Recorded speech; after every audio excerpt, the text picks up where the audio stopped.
Somewhere beyond the edge of our solar system, past the frozen grip of the Kuiper Belt and the lonely whispers of Voyager 2, something began moving toward us slowly. At first, like a shadow on the horizon, then accelerating. Observatories picked it up. Telescopes followed its trail. At first, the assumption was routine, just another interstellar object, a cousin to Oumuamua or Borisov, born in the chaos of another star system and flung into the dark. But from the very beginning, 3I Atlas refused to play by the rules. It didn't tumble. It didn't reflect light like dust-covered ice.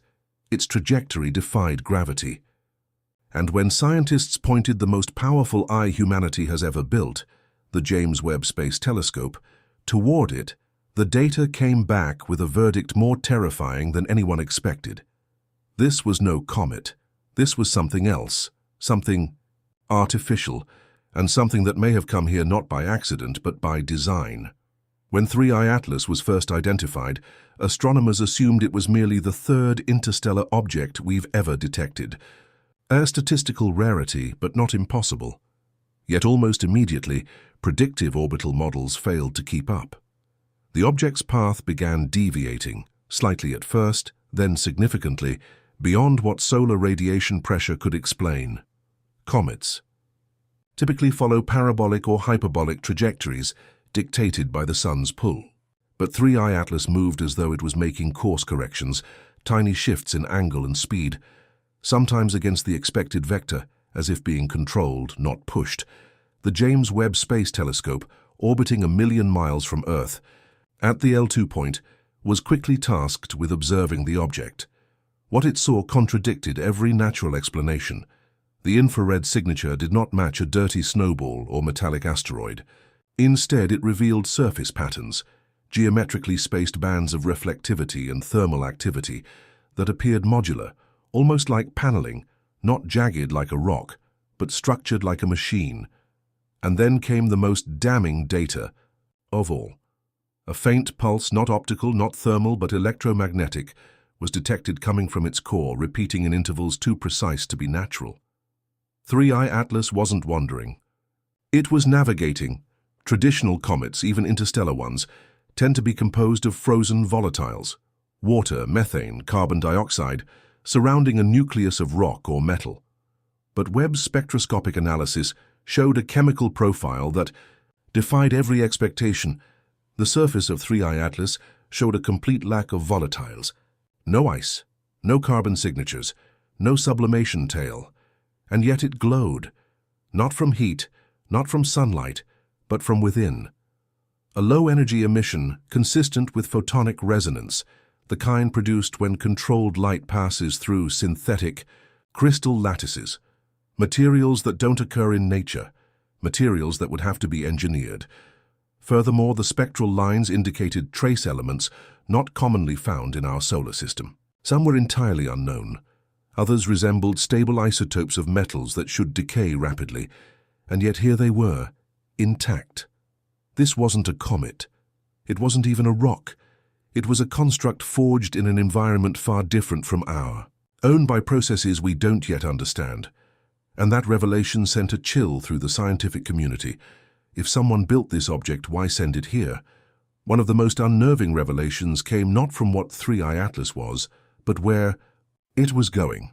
At first, astronomers believed it would pass harmlessly through the solar system, flung on a wide arc like its predecessors. But soon the curve began tightening. The object wasn't bypassing the inner planets. It was spiraling inward, following a trajectory that would bring it perilously close to the sun, skimming the corona, at a depth no natural body should survive. And yet, the closer it got to the sun, the more stable it became. Instead of vaporizing, it intensified its glow. Instruments aboard Webb registered a resonance echo, as if the object wasn't avoiding the sun's energy. It was interacting with it, absorbing it, sinking into it.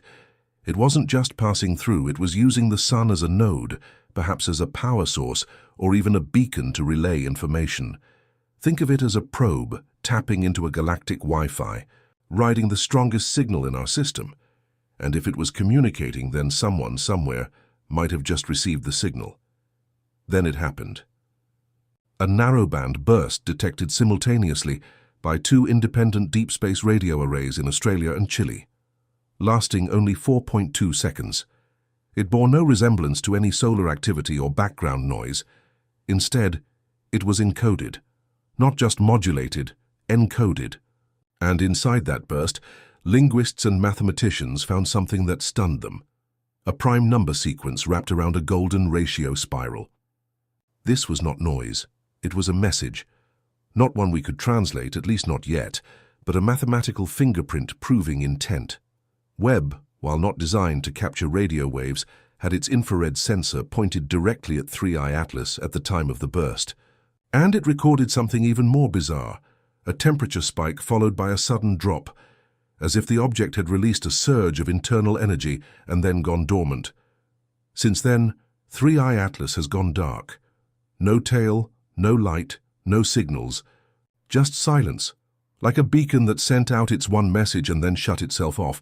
But the implications remain. James Webb has confirmed what we feared. This was no comet. It was a probe, and it may have just completed its mission. As 3I Atlas approached its perihelion, the closest point to the Sun, astronomers expected it to break apart under the pressure and temperature. But instead of disintegrating like every other object of similar size and mass, it reorganized. The Webb telescope detected a subtle change in its reflectivity, as if the object's external surface had begun to shift orientation, forming a symmetrical geometry that bore resemblance to no natural structure ever recorded.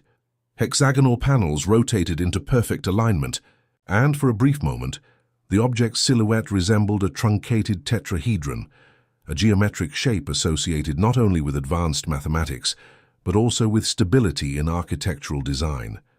This wasn't erosion. This was intentional realignment. It was as if 3I Atlas had a second form, one that activated only under solar influence, revealing a complexity that went far beyond passive observation. It wasn't just a machine. It was a machine with adaptive intelligence, and if it could adapt, then it could also learn, which begged the question, what has it already learned about us? In the weeks following the pulse detected from 3I Atlas, an unexpected side effect was reported.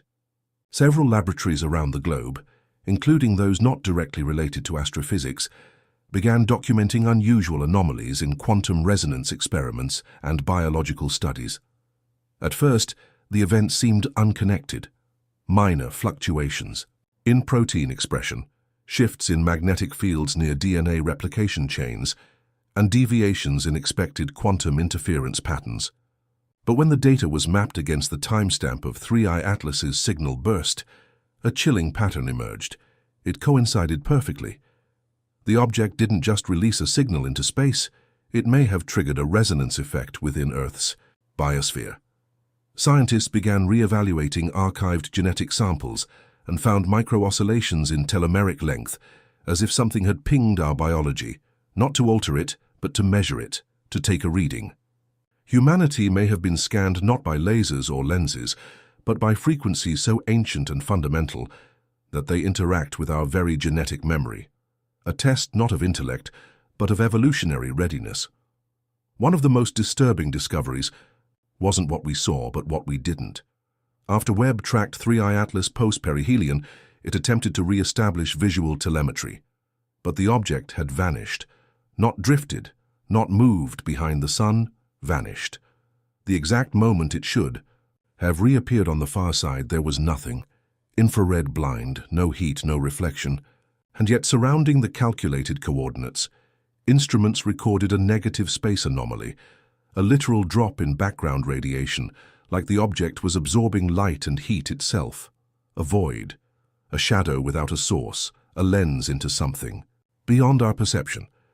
Quantum physicists theorized it may have folded its trajectory, using the Sun's intense gravitational field to enter a non-linear pathway, something akin to controlled warping. But others proposed something even more radical. 3I Atlas didn't just vanish, it may have entered the observational frame of a different intelligence. In other words, it wasn't for us anymore, it was now transmitting to someone else. Since the object's disappearance, the silence has become deafening. Webb has moved on to other missions, agencies have gone quiet, and the handful of scientists who originally broke protocol to discuss 3i Atlas publicly are no longer giving interviews. One even deleted their entire online presence overnight. The term 3i Atlas has been quietly removed from internal NASA databases and replaced with an encrypted tag. The media has pivoted, and yet the questions remain unanswered. What was the object? Who sent it? What did it measure? And perhaps the most disturbing, did it find what it was looking for? The fact that every major observatory is no longer speaking about it speaks volumes. Because sometimes the most terrifying sound is not the scream of revelation, but the calculated silence of confirmation.